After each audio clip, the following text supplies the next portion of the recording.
Good afternoon, everybody. Welcome to our Psychology Grand Rounds this month. We have our very own David Kimhy here, Associate Professor at ICON with us. Dr. Kimhy is Associate Professor, the Director of the Experimental Psychopathology Laboratory, and the Program Leader for New Interventions in Schizophrenia at the Department of Psychiatry at the ICON School of Medicine in Mount Sinai. Additionally, Dr. Kimhy serves as a research scientist at the Mental Illness Research, Education and Clinical Center at the James J. Peters VA Medical Center in the Bronx. Dr. Kimhy completed a 3-year NIMH-funded T32 postdoctoral fellowship in schizophrenia research at the Department of Psychiatry at Columbia University.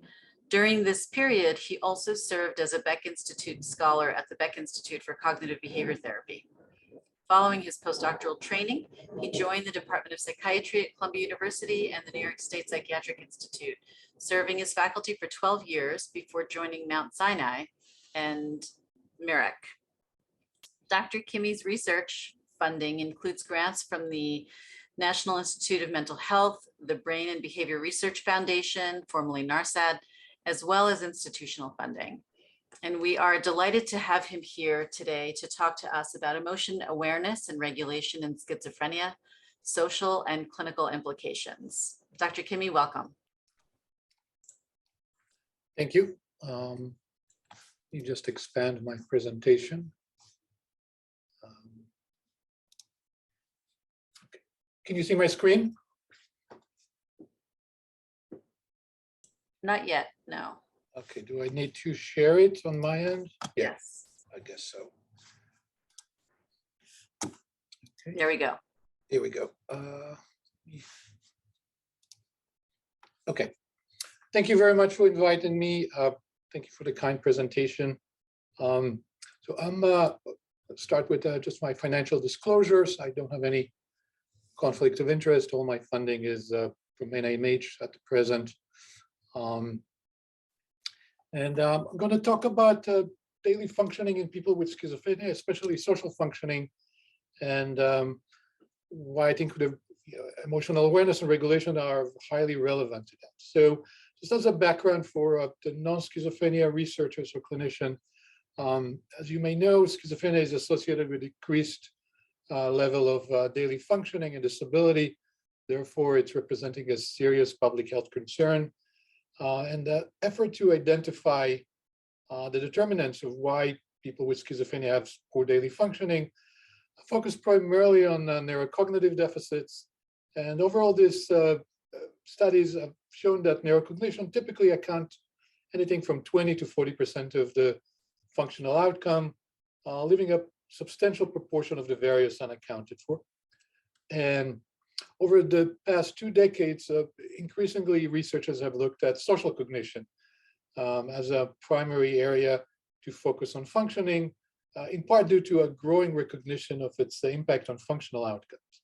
And for example, like a very large meta-analysis of 52 studies actually found that in terms of community functioning, social cognition has actually predicted a larger proportion of the variance in community functioning compared to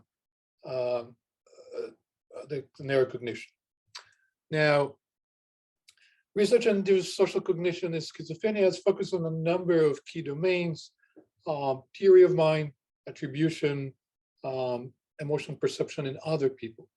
However, there's been relatively little research or more limited research on the process and by which people with schizophrenia identify and recognize their own emotions, label them, and how they regulate those emotions in terms of functioning over daily functioning. So, and this is this scant attention stands in kind of a sharp contrast to actually quite a bit of a basic affective science that focus on the impact of emotion and social function. So, now, when we talk about emotions, emotions are relatively a brief form of affect that arises when something outside of us or inside of us, there's a stimuli there that signals that that we should something important is going on, and we should pay attention to it. And in terms of implications for social functioning, so emotions are important for social functioning as they provide information about the significant and current social situations, as well as provide information and inform potential actions to be taken to address such situations. And in particular, negative emotional experience have great informational value in that they signal the need to change or adjust one's current state of activity, which failure was, to respond, resulting in potential harm. Now, this is really critical because different emotions may call for use of distinct response strategies. In other words, someone, if you feel angry, you will respond in one way. If you feel anxious, you respond in another way. If you feel guilt, you respond in a third way. So lack of awareness or reduced clarity about experienced feelings may make it difficult for individuals to select appropriate, effective strategies to deal with that social situation at hand, potentially resulting in social dysfunction. Now, about 25 years ago, Sifneos and colleagues, termed the concept alexithymia, which is a multidimensional subclinical phenomena that encompass difficulties identifying and describing feelings, difficulties distinguishing between feelings from sensations of emotional arousal, impaired symbolization, as well as a tendency to focus on external events. But the core of that sort of a syndrome of symptoms is primarily the emotional difficulties. And some studies found that approximately 10% of the general population is characterized as being alexithymic, essentially having difficulties with poor emotional awareness of emotional states. And alexithymia, over the years, there have been quite a bit of studies. It's been found that its poor emotional awareness has been linked to reduced positive affect, increased negative affects, depression, anxiety, poor quality of life, poor social functioning, as well as lower or fewer social contacts and acquaintances, and an increased likelihood to have an unmarried status. Developmentally, interestingly, there's been a few studies that looked at sort of the developmental origins of alexithymia. This is both studies from Scandinavia. They have like major, databases of health registries. So in one study, they found that poor ability to speak at age 1 was associated with lower emotional awareness 30 years later. Basically, they had a cohort of birds and they tracked some of those people 30 years later and administered a test of emotional awareness and find this association. In another study of nearly 9,000 Danish twin pairs, they found that approximately 30% of the variance in difficulties with identifying and describing feelings were explained with genetic factors, with the rest accounted by environmentals, both shared and unshared environmentals, which suggests that this is primarily an environmental process rather than a genetic one. In terms of neural correlates of alexithymia, there's been a number of studies that looked at that. So they found that individuals with schizophrenia tends to activate the anterior cingulate cortex to a stronger extent during emotion processing, as well as lower activation in response to emotional stimuli, as the emotional attention system, reduced emotion processing as well, and as well as activation and insula in other areas. Now, so being aware of the sort of what emotion one has, it's one aspect of emotional functioning. One level above that, or the next step, is actually to look at sort of how people regulate emotion when they arise. And there have been many, many different strategies that have been investigated. Probably one of the most prominent one is the model by James Cross from Stanford, the emotion regulation process model. Gross suggested that emotions unfold in time, and as, for example, there's a situation that call for attentional deployment. There's a meaning extracted from that, and at that point, individuals can try to change the meaning or reappraise the meaning of the experience as a way to change their or regulate their emotion. So that happens about fairly early in the emotional process. A second point in time is much later, once the emotional response tendency is already kind of executed and the person actually tried to suppress the expression of those emotions. So it's like what's called expressive suppression, and that typically come much later in the process or as emotions unfold.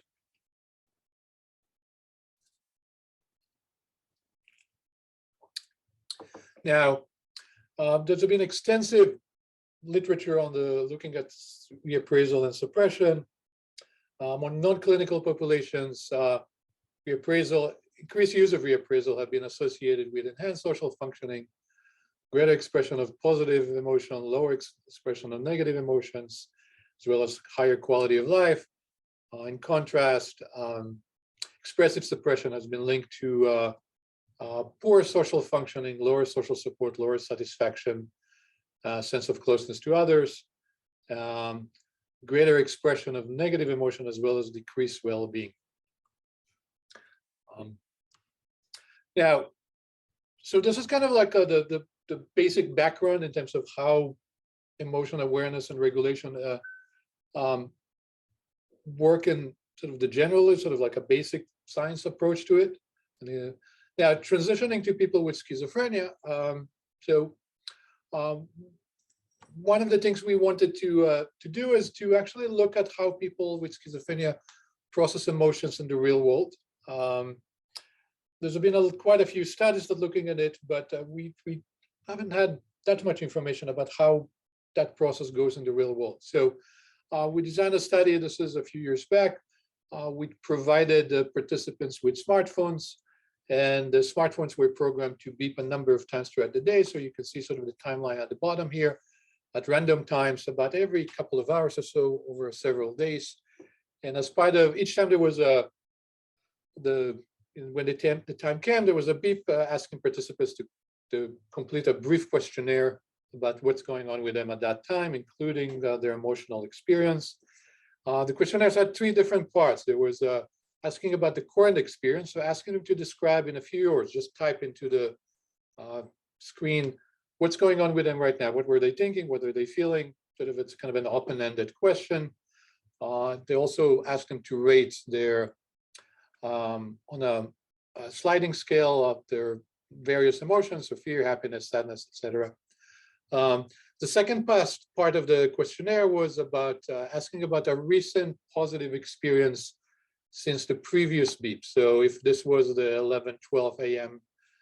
Beep, then asking them about a positive experience that occurred since in the past since 9:34 or so, and a positive experience could be anything. Could be a actual experience, could be a thought, could be anything. And again, similarly describe that experience by typing a brief description, and then the last part was describing a recent negative experience, again within that sort of time window. So each time they did this questionnaire, it's basically asking them about the experience since the previous experience sampling, so you through that methodology, you can get people's experiences as they happen, with a sort of relatively minimal impact of retrospective assessment with all the limitations that go along with it. So you have essentially three types of experience. You have a kind of a current neutral experience, you have a recent positive, and then a recent negative. And looking at that methodology, basically we looked at a comparison between people with schizophrenia and non-clinical controls, and looking at how much people respond in terms of negative emotional word production. We did a lexical analysis we took all the responses from each participant, we bunched them together, and then ran a lexical analysis looking at the negative emotion words, and how does that compare in response to negative, neutral, and positive events. So you have here a figure describing the results. You have a negative event, neutral event, and positive event. And again, not surprisingly, negative events resulted in substantially higher production of negative emotion words compared to the neutral and positive events. The patients with schizophrenia were the dark column, the controls are in the light column. And you can see in response to negative events, patients with schizophrenia respond with much higher proportion or much higher proportion of the responses included words that indicate anxiety. But surprisingly, if you look at the neutral event, again, still much higher proportion of production of negative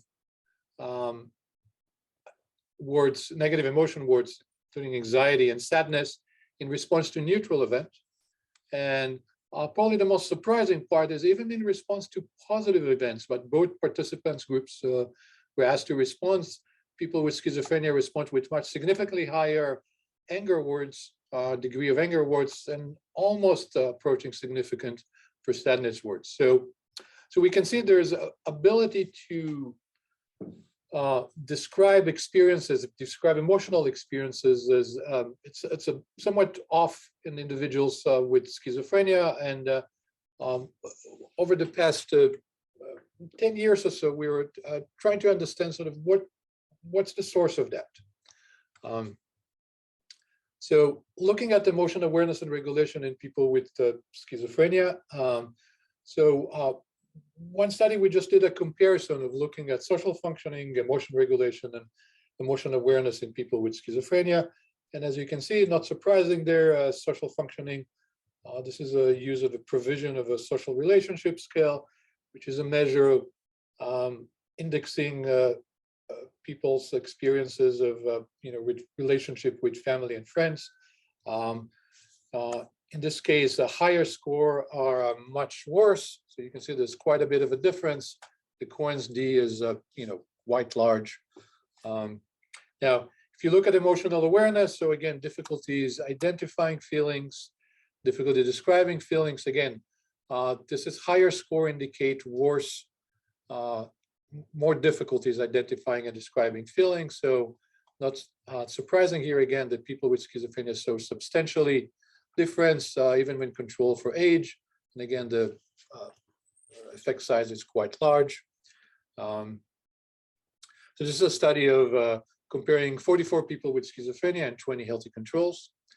And if you look at the association between difficulties identifying feelings and describing feelings, particularly describing feelings, and social functioning, you see there's quite a strong relationship between the two, especially for describing feelings.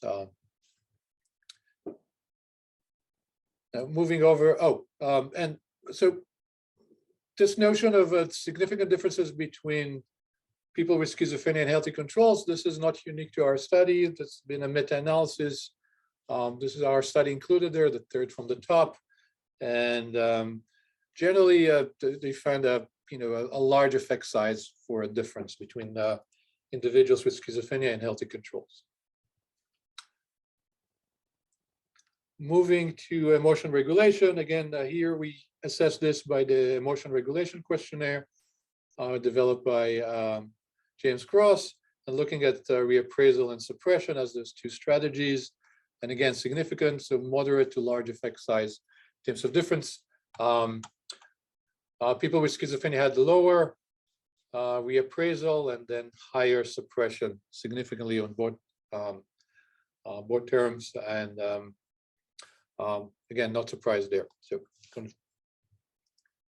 in terms of relationship with social functioning, again, so increased suppression is associated with higher scores on the PSRS are poor social functioning, and reappraisal is associated to reverse direction. So these are findings that actually support, consistent with findings in other clinical populations as well as other individuals that are from non-clinical populations.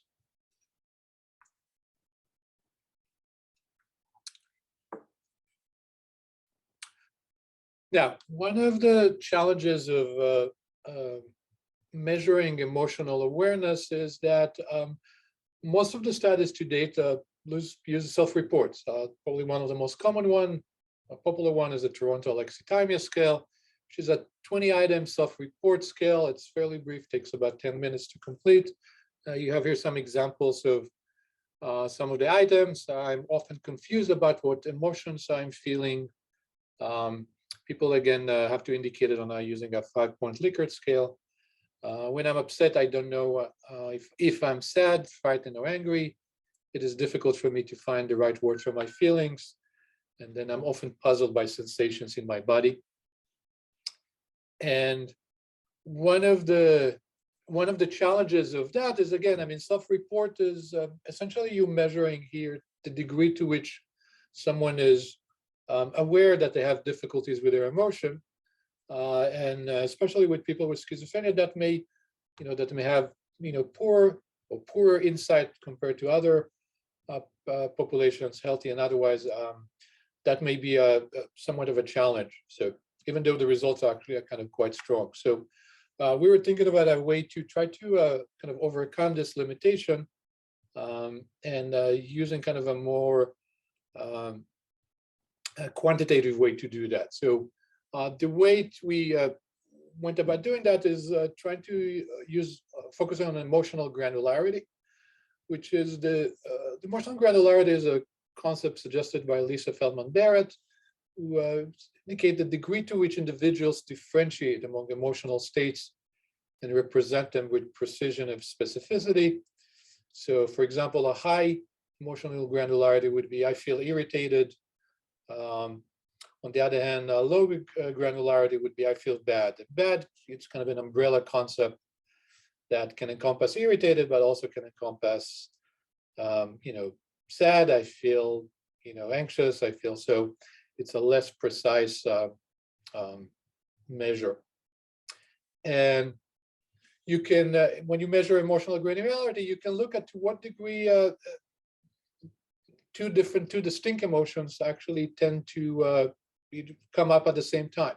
So if someone, whenever they experience fear or anxiety, they feel also sadness. Those emotions tend to have a kind of a high correlation between them. On the other hand, if fear and sadness tend to increase on sort of a distinct point in time, then that correlation would be lower. And you can assess this relationship between various emotions. So again, fear and sadness, happiness, anger. So again, fear and sadness probably will go a little more closely together. On the other hand, happiness, in this case, should go kind of like in a different direction, or at least have close to zero correlation with both fear, sadness, and anger. So essentially, you can look at the degree of someone, how granular our emotions are, to what degree their emotions tends to kind of be distinct at any given time across various time points. And to assess that, again, we use a mobile assessment. We gave participants mobile phones, and every couple of hours or so at random times, we asked them to report their feelings at any given time. So at each time they would report, I feel anxious, on a scale from 1 to 100. So that would be, let's say, 70. Happiness would be 25, and sadness would be 34. And then you can tabulate those experiences over time. And so you can see here, for each time point, we record the experiences.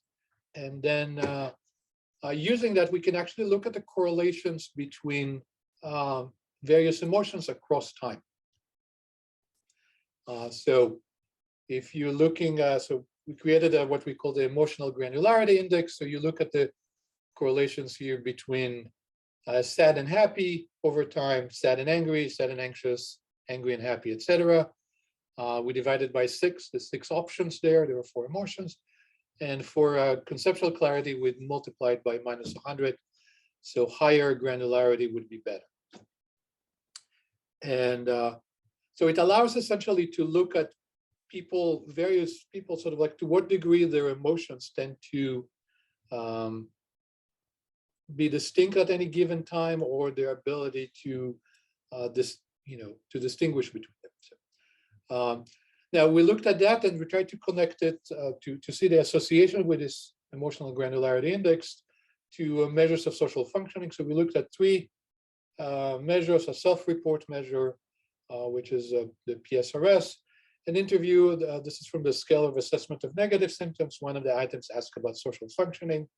And the last one was an ability task, the Mesquite, which essentially give individuals sort of a list of vignettes, and they have to indicate what would be a better or not so better way to respond to social situations. And findings, so this is a study, we looked at 27 individuals that are healthy controls and 77 with people with schizophrenia. And first, there was significant differences between the people with schizophrenia and the healthy controls in both social functioning and lower overall emotional granularity. And in terms of relationship of granularity to the self-report measure, so EGI accounted for 30% of the variance after controlling for a host of other measures, including variability, emotional variability, number of responses people had, etc. For the interview part, the emotional granularity accounted for 23% of the variance, and then for the ability test, it accounted for 9% of the variance. Okay. So we know that people with schizophrenia have difficulties with emotional awareness and the regulation, and these difficulties are expressed or contribute substantially to their social functioning. Now, one question is that whether those differences are related to the actual onset of psychosis. Is this some kind of an epiphenomena of related to someone having had diagnosis of schizophrenia or related disorders? So to try to investigate to see whether that's the case, we did a second study that looked at compared people with schizophrenia, healthy controls, as well as people at clinical high risk for psychosis. So these are typically adolescents and young adults that start to show the first early signs of psychosis. However, psychosis has not fully developed yet. And so we tried to see whether those difficulties in emotional awareness and regulation, are they present prior to the onset of psychosis? And the question, the answer to that is absolutely. I mean, so if you can see here, again, difficulties identifying feelings and describing feelings, higher scores are worse for this. So you can see the clinical high risk, essentially 19, the people with schizophrenia were 17 compared to the healthy control 10. And then difficulty describing feelings, 16 and 13 versus 10. So in fact, actually, when it comes to emotional awareness, the ability to identify and describe feelings, people at clinical high risk for psychosis actually showed worse performance, worse than people with schizophrenia, as well as healthy controls. Again, same thing for emotional regulation. So again, so reappraisal, higher reappraisal scores are better. So there was, in this case, the people with schizophrenia were sort of very close to the healthy controls, but again, clinical high risk actually showing much worse performance and much greater use of suppression compared to healthy controls. So, which suggests that essentially these difficulties that patients have with schizophrenia have with emotional awareness and regulations, they actually have not related to the onset of psychosis. They are present prior to that onset to a degree that is similar to even more severe than people with schizophrenia. Now, when we look at how are these among the clinical high risk group, how are these uh, uh, emotional awareness difficulties related to social functioning? So here we use a measure of social functioning. It's an interview based. It's called the global functioning scale, a social. It's a considered like a scale from a rating from 1 to 10 um, with looking at it's considered essentially a gold standard for measure of social functioning in clinical high risk. And what you have here is 4 groups: the healthy individuals in the white bars, and then 3 groups of patients at clinical high risk for psychosis with high functioning, medium functioning, and poor functioning. And you can see that both for difficulties describing feelings as well as for the use of suppression to regulate emotions, there's a almost a dose response relationship between the degree of those difficulties and social functioning. So those with the poorest social functioning among the clinical high risk individuals tend to have the highest degree of use of suppression and most difficulties describing feelings. So again, I mean, those relationship between social functioning and emotional awareness regulations seem to play in this clinical population as well. Another question that we had is whether, to what degree those, we know that it's related to social functioning, emotional awareness regulation. To what degree are these difficulties relate to actually psychotic symptoms? So again, we use a similar methodology. Before, we provided participants with mobile phones to report their experiences, and then at each time they reported experience, we asked them about their psychotic symptoms: suspiciousness, thought insertion, mind reading, auditory hallucinations. Questions were pretty straightforward. At the moment of the beep, I was hearing voices that other people don't hear. And we also asked them about how do they regulate those experiences, looking again at reappraisal of suppression. And what we find that for suppression, actually, use of suppression was significantly associated with increase in thought insertion, mind reading, auditory, as well as visual hallucinations. So essentially, people that use more suppression tended to have, at the moment, day-to-day, as part of real-world functioning, tended to have higher experiences of these particular psychotic symptoms.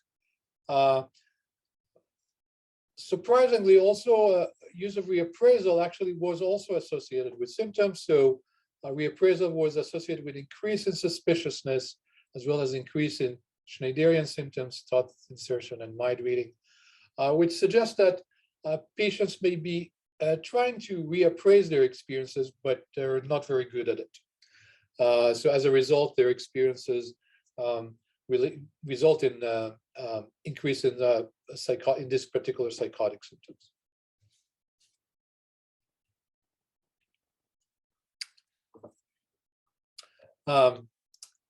Now, a second part of that study, we tried to see to what degree emotional awareness impacting the link between regulation strategies and psychotic symptoms during daily function. And what we found is that the poor emotional awareness had significant moderating effect on the link between suppression and Schneiderian symptoms, thought insertion, and mind reading. Specifically, use of suppression predicted increased in thought insertion and mind reading more strongly in people that had poor emotional awareness. In other words, emotional awareness essentially had a strong impact on the ability of individuals to use suppression to regulate their psychotic symptoms. Also, surprisingly, here there's a moderating effect also for reappraisal, in a way that actually reappraisal predicted increases in paranoia more strongly in individuals that had better emotional awareness.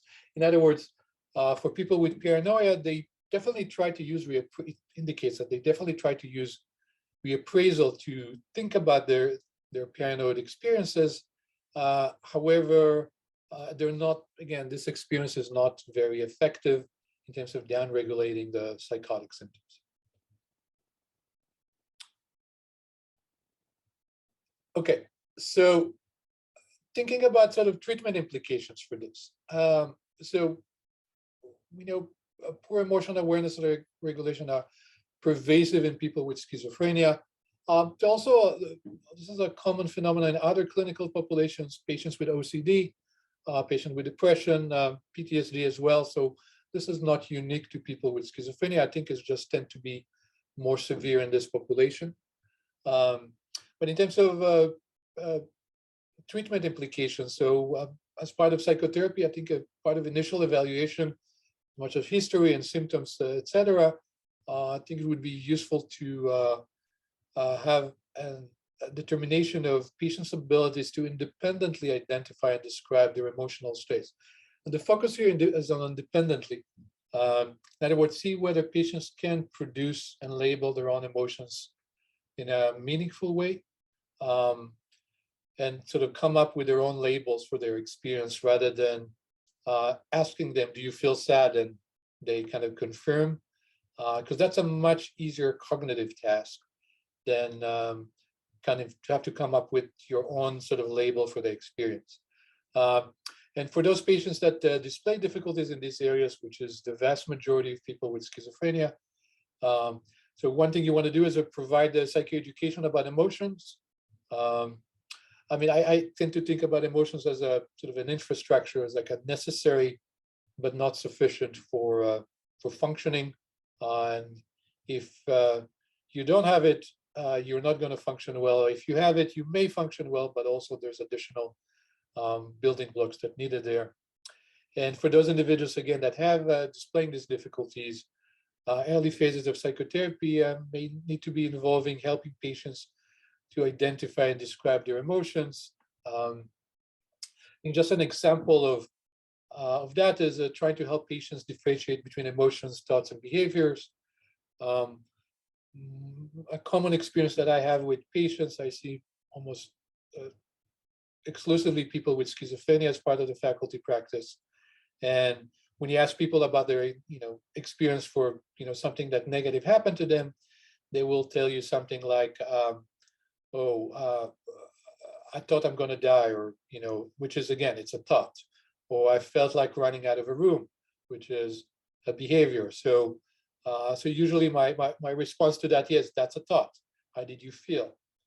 That's a behavior. How did you feel? And often patients may not have a vocabulary to describe these particular experiences. So you actually have to help them develop that vocabulary, and also help connect that experience to some somatic sensation that are associated with emotions. So when you feel sad, you may feel some, for example, a sinking feeling in your midsection, and helping over time to develop those skills, because I think these are building blocks to more higher functioning skills, both symptoms wise as well as social functioning.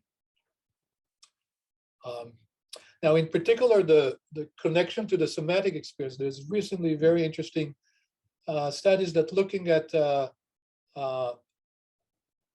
how patients with schizophrenia experience their emotional states somatically. This is a study that looked at asking patients to describe their experiences of emotional states, where do they feel them in their body, and then comparing them to healthy individuals. And there were substantial differences between the groups of how patients both sometimes feel more so as well as less so in terms of having experiences. So part of the, I think of treatment should involve helping sort of pay attention to their experiences of emotional states and how does that relate to what's going on in their body. So, at this point, I see we have 20 minutes, so I'm going to pause here. Thank you for everybody for listening, and if there's some questions, I'll be happy to answer.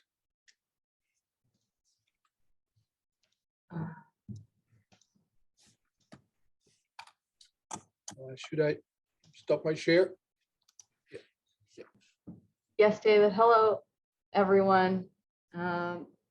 We thank you, Dr. Kimhy, for that wonderful talk. And I guess we are ready to move on to the question and answer period. Hello, everyone. By the way, I'm Maria Edmond, psychologist in the system, and I will have the pleasure of moderating or reading questions to Dr. Kimhy.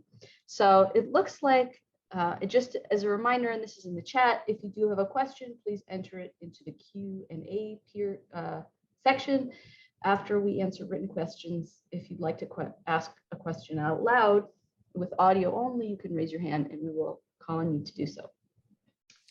So Dr. Kimhy, it looks like we have two questions right now in the Q&A. I'm just going to ask you one at a time from Dr. Alfasi. And the first one is, has anyone looked at the parents of people with schizophrenia to see their emotion regulation, emotion granularity, etc.? That's a great question. That's really actually a great topic to do research. I hope somebody does it. I'm not aware of anyone looking at emotion regulation, and pretty sure emotional awareness as well, and first degree relatives. So the same thing would be for siblings. I mean, I think, so that would be a great research project. Somebody should do a dissertation on this. Okay. All right, and the second question is, how do people with schizophrenia compare with people on the autism spectrum on these variables? So again, I mean, these are both clinical populations that have difficulties in both social functioning as well, and this emotional awareness. And it varies. I mean, as you know, people with autism spectrum disorders, there's quite a wide range. But I think for the most part, I think they're fairly comparable in terms of looking at kind of head-to-head measures. Okay. Well, we don't have any questions. Oh, actually we do. We just got one. Okay. Next question for you, Dr. Kimhy, from Lisa Cohen. Thank you for a fascinating talk. Two questions. How do you understand the chicken and egg issue of emotion regulation strategies with schizophrenia patients and their psychotic symptoms? I mean, my sense is that, and again, I mean, it's hard to kind of disentangle that. But I think for the most part, if patients have difficulties, regardless of whether they have psychotic symptoms or not, that's kind of like a core element of the disorder, even when patients are in stable states and there's no acute exacerbation. So I think that's there. It's a fairly trait-like kind of aspect of it. That being said, I think whenever people are stressed, including when they have psychotic experience, that's in some way could diminish their ability to downregulate emotions. So I think that probably there's a spiraling down there of stress and psychotic symptoms and difficulties downregulating.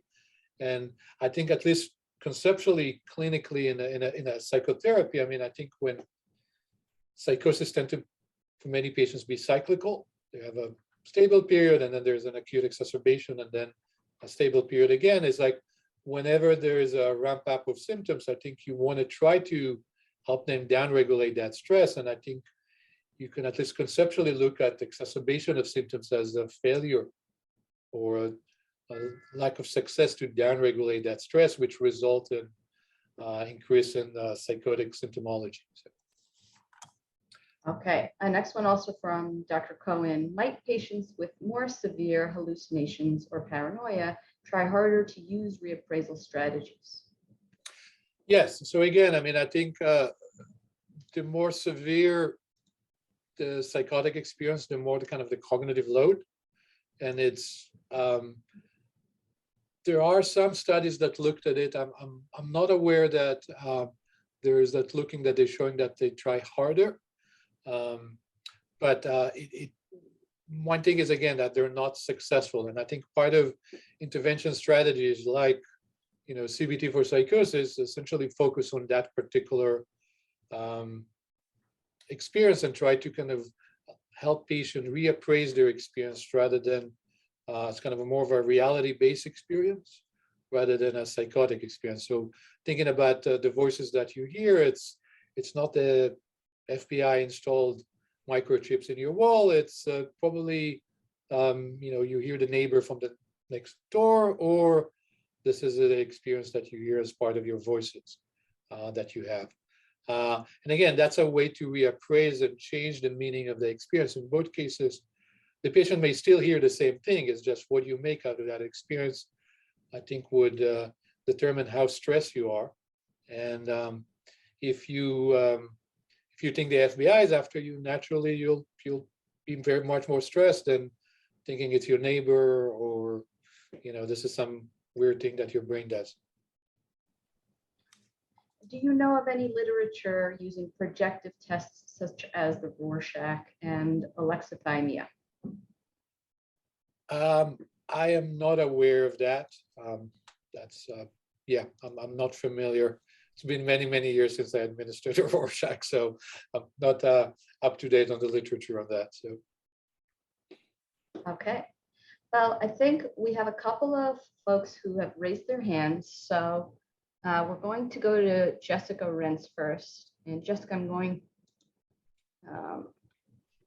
did you just lower your hand there? Maybe you don't have a question anymore. Let's go to David Dorfman.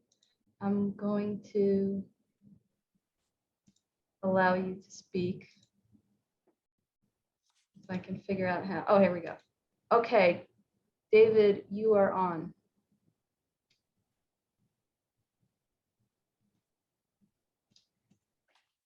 Just have to unmute yourself there. Can you hear me now? Yes. Okay. The concept of alexithymia is very fascinating. Would you think how it might apply to people with psychopathy? Like I said before, I mean, I think it's a kind of a transdiagnostic clinical syndrome. And it affects many, many clinical populations, but also a certain large proportion of the sort of general population that don't have clinical diagnosis. So, I mean, I think in both ways, I mean, I think I think people with psychopathy probably tend to have other elements of their sort of constellation of cognitive abilities that make them better functioning or even very good functioning in certain ways, especially manipulating other people. But still, they may have very difficulties in terms of relating to other people on an emotional level. And they tend to kind of come across, I mean, as you know, kind of very shallow emotionally often. Thank you.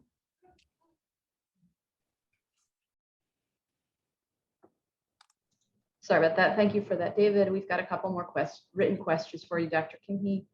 First one is from Dr. Michael Katz. Thank you, Dr. Kimhy. In psychotherapy with patients with psychosis, would you recommend still focusing on affect in the session like with other patients, just doing it in a different manner? I mean, I think for me, I mean, I think especially for patients that you're working on social functioning issues, relationship with family, friends, work, etc., which substantial portion of patients have difficulties in that area. I think emotional functioning, it's like a major building block of that. And again, if you don't have it, it's really hard to function effectively. So I wouldn't focus on that exclusively at the beginning. It's not like we're doing a session on affect, but I would, as patients describe their experiences or difficulties, I would ask them how they feel. And again, getting into the habit of having them label their emotions and hopefully labeling it accurately or appropriately. And very often, I mean, I ask patients, how do you feel? And they just don't have a vocabulary to describe it. They're just kind of dumbfounded. And at that point, I would say something like, it sounds like you know, in that situation, you may have felt, anxious, or say something like, I would think other people in a similar situation would feel anxious. As a way, again, to start to connect those experiences with what's going on with them, start to kind of give people a vocabulary.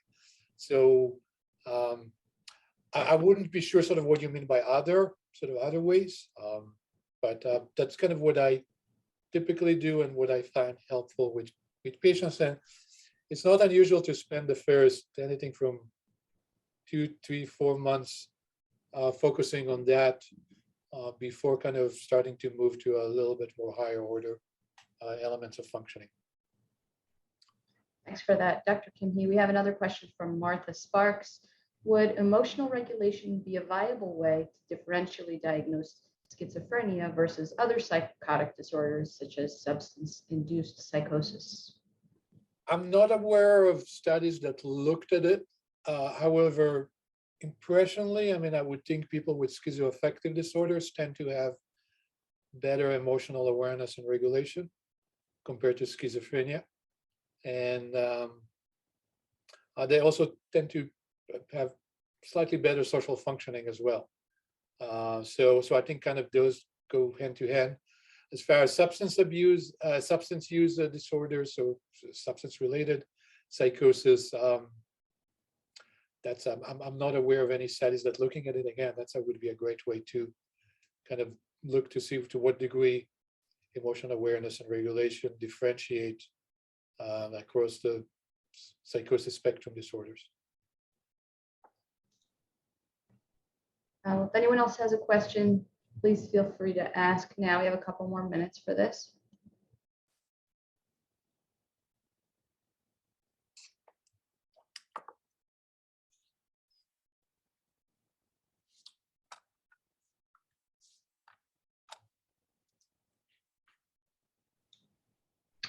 Otherwise, Shilpa, I'm bringing you back to wrap us up. All right. Dr. Kimhy, thank you so much for this very thought-provoking and educational presentation. It's greatly appreciated, and clearly it's you've stirred up a lot of conversation among our audience. Everyone, we will see you in 1 month, first Friday of May. I do not remember the topic. Do you, Maria? Should be about ADHD and the immune system. Okay, Hopefully. Great. We will see you all then. Thank you. Have a great month. Bye-bye.